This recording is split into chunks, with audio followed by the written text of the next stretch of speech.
Hey everyone, in this quick video, I'll show you how to turn off autoplay videos in Safari on your Mac. If you're tired of websites automatically playing videos when you visit them, this setting will help you stop that for good. Let's get started. First, open Safari on your Mac. Now go to the top left corner of your screen and click on Safari in the menu bar.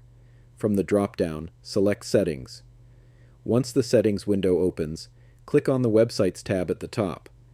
In the left-hand sidebar, scroll down and click on Autoplay. On the right side, you'll see a list of websites you've visited recently, along with their current autoplay settings.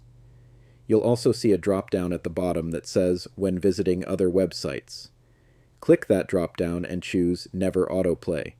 This will stop all websites from automatically playing videos with sound or even silently.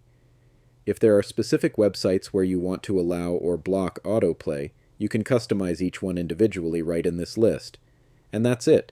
You've now successfully turned off autoplay videos in Safari, making your browsing experience quieter, faster, and less annoying.